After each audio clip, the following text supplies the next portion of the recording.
Hi, this is Joanne, and when you get up in the morning, I presume you get dressed and wash up, and then you go sit down and have breakfast, some of us anyway, and sit down with your bowl of cereal, and once again read the back of that cereal box that you've already read before.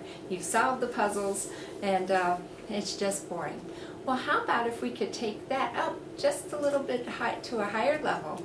I have a couple of suggestions of books where you could do a little short read while you're getting ready to leave in the morning and improve a little bit about what you know about the history of mathematics and the places in the world where science is taking place right now. So, if you ever wake up and just have a yearning to know a little bit more about formulas and conjectures and theorems and logarithms and exponents and numbers and ratios and laws and things like that, I have just the book for you.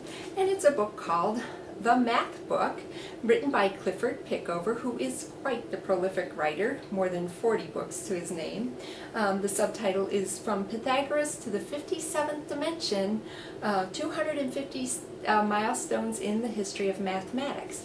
Now, thank goodness you don't have to know mathematics to enjoy this book. So, even though math has not always been my favorite topic, I appreciate what it does for me, and I appreciate this book very much because it's beautifully done and written in a very succinct manner, and I'm able to even absorb some of the information on the not quite caffeine-fueled brain in the morning.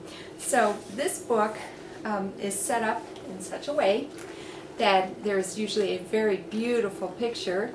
The name of the thing here, so this is Viviani's Theorem, discovered in 1659. A nice succinct discussion of what it is and its significance in our daily lives.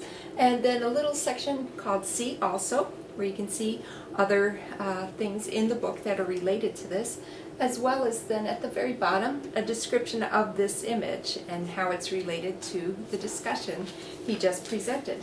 So included in this book are things like the discovery of dice and the abacus and the calculator and Rubik's Cube, tic-tac-toe, how cicadas generate prime numbers. They come out every 13 and 17 years, so that's very interesting.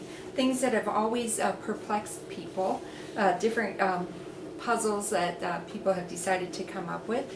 The infinite monkey theorem, for instance, where if you gave an infinite number of monkeys, an infinite number of typewriters, and an infinite amount of time, would they eventually produce Shakespeare's work, for instance. So that's included in this book. So there's so many possible ideas presented in this book. Very beautiful, very wonderful thing.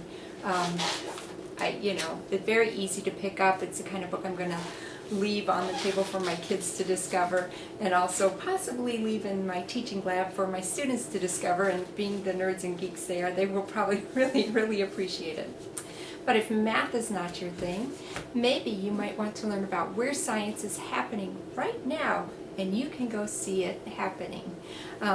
The book you'll want to consult for this is called The Geek Atlas, 128 Places Where Science and Technology Come Alive, written by John Graham-Cumming. I am really enjoying this book. Of course, I haven't read it cover to cover. It's the kind of book you take in small doses, and if you're planning a trip, maybe you'd want to consider visiting some of these places as educational fulfillment. So what he does in this book is he puts a little map of the location and the little star bullet showing where it is, and nerdily enough, listing the exact latitude and longitude of the location you'll be visiting, a description of where you'll be visiting, sometimes some of the a picture, and of course some of the other information, like if you need to book in advance and things like that. And then right after that will be a discussion of some of the science behind what's going on there. So you can learn quite a bit from this book. I really am quite impressed with it, and I'm actually taking this book as a challenge to maybe visit all these places as my travel opportunities expand. So in the morning or any time of day when you just have a little bit of time to yourself, you might want to pick up one or the other of these books, or both. The Math Book by Clifford Pickover and The Geek Atlas by John Graham-Cumming. All right, highly recommending it. Thank you.